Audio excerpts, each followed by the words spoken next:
I saw Yoga Hosers, and boy oh boy do I wish I hadn't. I can't remember the last time I watched a movie that left such a bad taste in my mouth.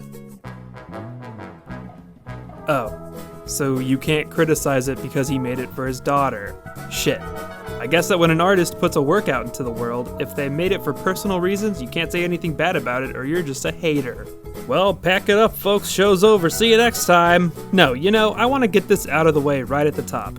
He made it for his daughter. That doesn't fucking matter. He could have been making this movie to fund cancer research, but if the result isn't good, it doesn't matter what the intent was. A bad movie is a bad movie, regardless of how much the filmmaker loves his family. Case in point, funny people. I have a complicated relationship with Kevin Smith. I discovered his movies when I was a teenager and fell in love with them. The problem is, one day, I stopped being a teenager. I grew up. Kevin Smith didn't. In fact, if anything, he's regressed. See, Kevin Smith is a lot like Jinko jeans. You loved them when you were a kid in the 90s, but then you grew up and now you don't know what you ever saw in them to begin with. Also, the dude wears Jinkos. He gets high and makes jokes on his podcast and decides that there's a movie in there somewhere. I haven't seen Tusk, but I know that's how that one started. And I will admit, I have a morbid sense of curiosity when it comes to Tusk because I love body horror. I'll refrain from seeing it though because I know what I imagine the movie to be is probably a lot better. So that's where Yoga Hosers comes from. The leads, played by his own daughter, Harley Quinn Smith, and Johnny Depp's daughter, Lily Rose Depp, were characters in Tusk, and their adventures, I guess, are referenced in this film.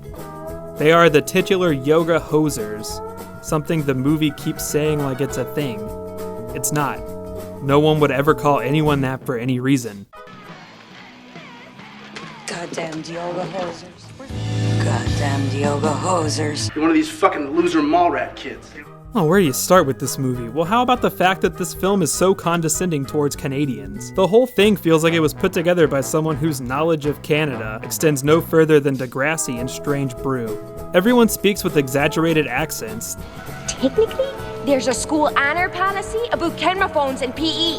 There is. The convenience store the girls work at is called A to Z. There are pictures of hockey players all over everyone's walls. Instead of Lucky Charms, they have Pucky Charms.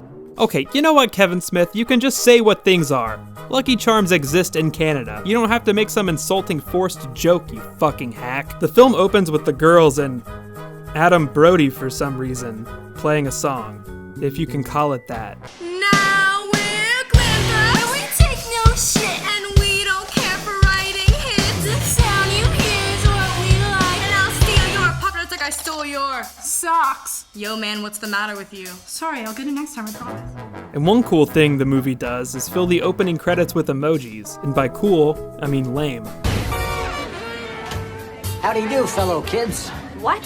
So you might be thinking that Adam Brody is playing an important character in the story.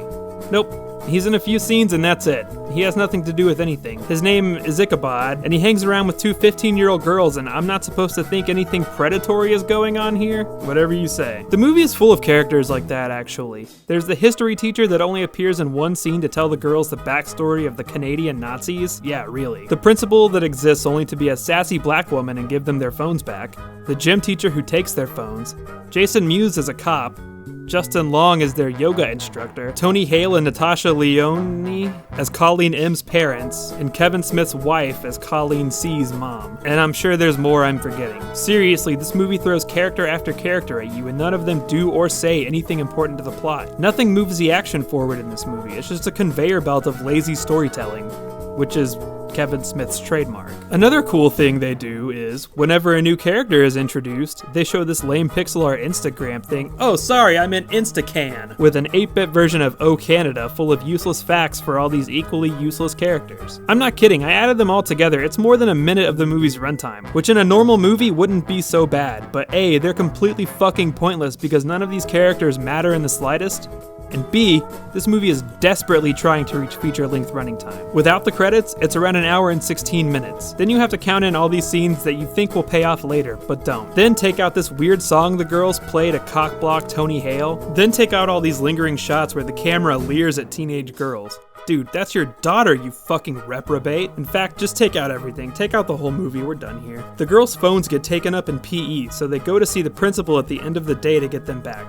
The end. There's a running joke with their yoga instructor getting sued for copyright infringement. It goes nowhere. The drummer in their band has no character aside from being a creep. The girls don't even have stories in what is supposedly their own movie. They start off as vapid little shitheads and they end up the same way. There's a scene that hints at something like the girls learning empathy and not to be asshole brats, and maybe a more competent storyteller could have done something with it, but we're talking about the director of Cop Out here, so we'll just move along to the next gross out joke. We have our periods this week. No, you don't, little liar. We're always in sync, and I don't get mine for 2 more weeks.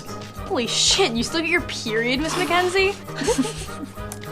Also, yeah, both of the girls are named Colleen, because when you come up with a stupid name that almost no one has, better use it twice. But what else is new from the creator of such characters as Dante Hicks, Banky Edwards, Holden McNeil, Justice, Sissy, Chrissy, and Missy, Brody Bruce, T.S. Quint, Marshall Willenholly, and yeah, I fucking know some of those names are references, even a child could understand that. So the basic plot of the movie is that the girls want to go to a party, but they have to work, so they convince the guy throwing the party to bring it to the convenience store they work at instead. But the guys were just trying to lure them somewhere to murder them for a satanic ritual.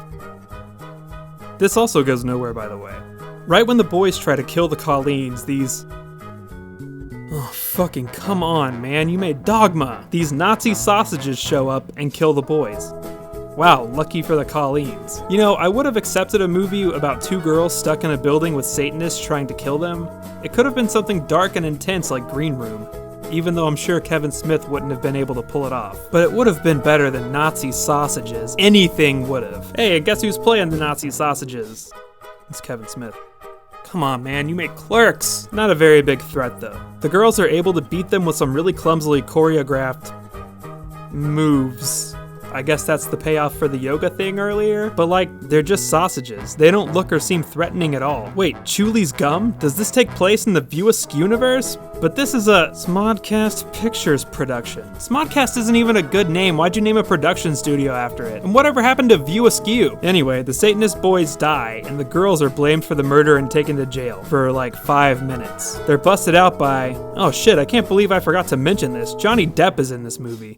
He plays a manhunter named Guy Lapointe. I think that's how you pronounce his name. I don't care. You know, I went and saw Fantastic Beasts, and spoilers kind of, when he showed up at the end. At least 4 people in the auditorium groaned, and one guy even said, oh fuck, it's Johnny Depp. Just like that, full of disdain. That's where you are these days, dude. You used to be one of the best, starring in classics like Ed Wood and Crybaby and Fear and Loathing in Las Vegas, but now you're just an eye roll. Now you're an eye roll.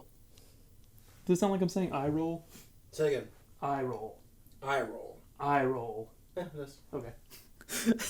Apparently, Johnny Depp was in Tusk too, playing the same off-putting character with the same insufferable accent.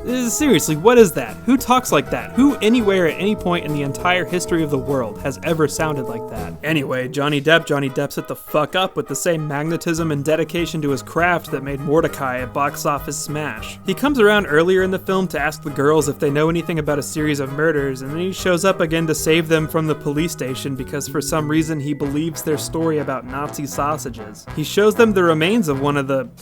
Quit making me say Nazi sausages. That he found in the store, and that's why he believes them. Wouldn't the cops have found that? And since when are private investigators allowed to stomp around crime scenes and steal evidence? That's some real Phoenix Wright shit. So Guy and the Colleens head back to the store and find a secret passage. Convenient. Okay, I know that clearly this is a comedy. And you're not supposed to take it seriously, but give me a break. Some of this shit should make at least a little bit of sense. 30 Rock is absurdist comedy at its finest, but everything in it feels somewhat realistic.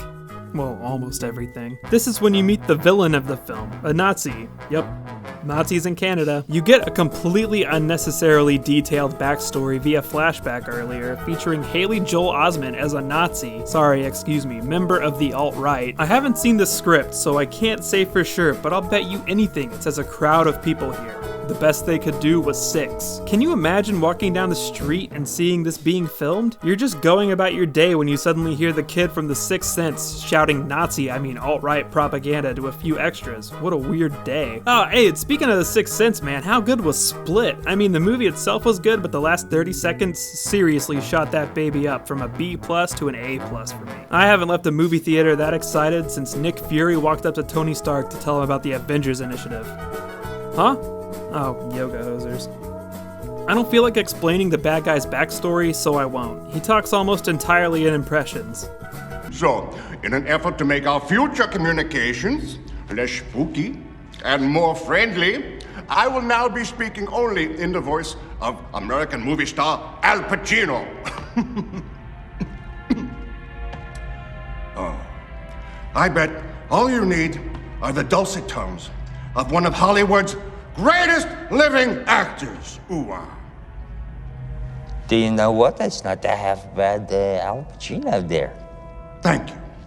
They're in the movie. Someone thought they would be a good idea. There's nothing any of us can do about that now. Basically, Richard Spencer here cryogenically froze himself and created Nazi sausages. I'm so sick of saying Nazi sausages. So that he could create a golem out of people's body parts, then he'd fill the golem with the Nazi sausages to send them to kill critics, so the girls reluctantly decide to try and stop him. Oh, okay, Kevin Smith. He kept saying during the movie's promotion that this movie would be an apology to critics. And this is it? This movie is how you apologize? It's like saying you're sorry for running over someone's cat by lighting their house on fire. Kevin Smith has been notoriously bad at taking criticism since the colossal failure of Cop Out. He reads his bad reviews on his podcast and argues with them in a safe environment where his friends can back him up and stroke his ego, so that he'll keep writing checks for them and putting them in movies. He gets into hateful arguments with critics online. I honestly don't know what he expects. You can't put art out into the world and then be petty when people don't like it. It doesn't work that way, and you know it.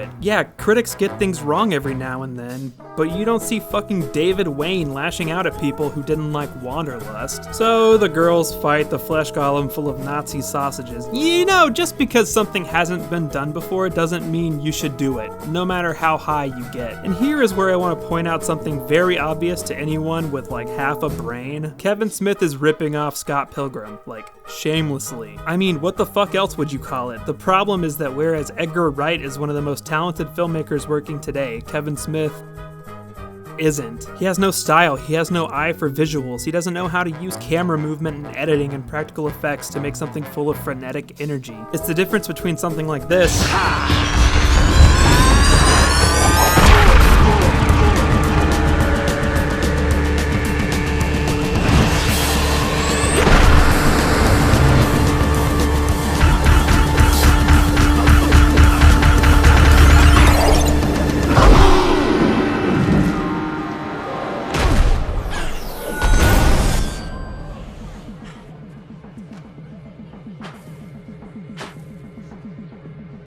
and this.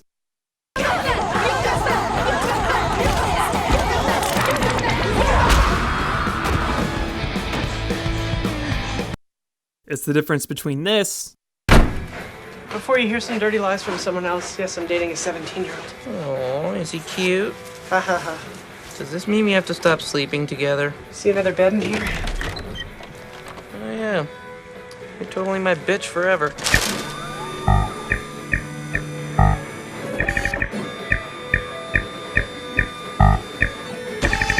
And this.